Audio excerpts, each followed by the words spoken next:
नमस्कार। चुनावी समर में आप लोगों का स्वागत है। यूपी में फिर से चौंकाने की तैयारी में मायावती।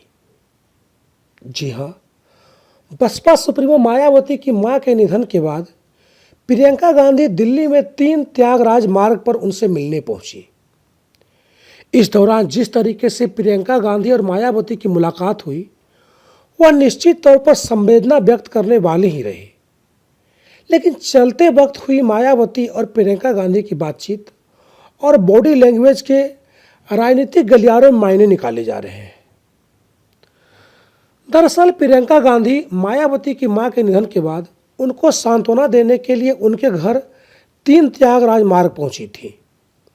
इस दौरान मायावती ने उनके आने के लिए आभार व्यक्त किया, तो प्रियंका गांधी ने भी कहा कि वो इनसे मिलने फिर आएंगी। ऐसे में राजनीतिक जानकारों का यह कहना है कि अगर आप प्रियंका गांधी और मायावती की मुलाकात का वह कुछ सेकेंड का वीडियो देखें, तो मायावती की बॉडी लैंग्वेज से लेकर प्रियंका गांधी की हुई बातचीत के मायने निकाले जा सकते हैं। उनका कहना है कि मायावती ने जिस तरीके से प्रियंका गांधी की पीठ पर सिर्फ एक बार नहीं बल्कि 2 बार अपनत्व के साथ हाथ रखकर उनका सांत्वना देने के लिए न सिर्फ अभिवादन व्यक्त किया बल्कि आने के लिए धन्यवाद भी कहा, वह शिष्टाचार ही था।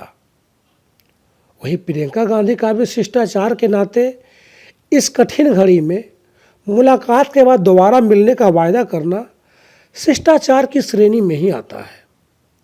लेकिन जानकारों के अनुसार राजनीतिक शख्सियतों की इस मुलाकात के मायने सिर्फ शिष्टाचार नहीं होते, बल्कि उसके पॉलिटिकल मतलब होते ही हैं, खास तौर से तब जब चुनावी माहौल हो। दरअसल उत्तर प्रदेश में जिस तरीके से चुनावी जमीन तैयार की जा रही है, उससे एक बात तो स्पष्ट है कि सभी दल मिलकर भारतीय जनता पार्टी को हराना चाहते हैं।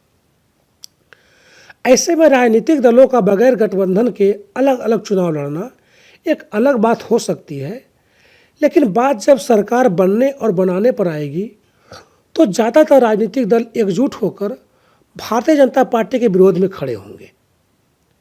वैसे भी बसपा को कोई भी पार्टी कमतर नहीं आंक सकती है। ऐसे में राजनीतिक परिणामों के बाद संबंध बेहतर रहे और सत्ता के नज़दीक पहुंचने के लिए बातचीत का सिलसिला चलता रहे, उस मायने में यह मुलाकात और यह बातचीत निश्चित तौर पर बड़ा संदेश देती है। यानी कि चुनावों के बाद भाजपा को सत्ता से बेदखल करने के लिए विपक्ष एक बार फिर एकजुट नजर आ सकता है। धन्यवाद।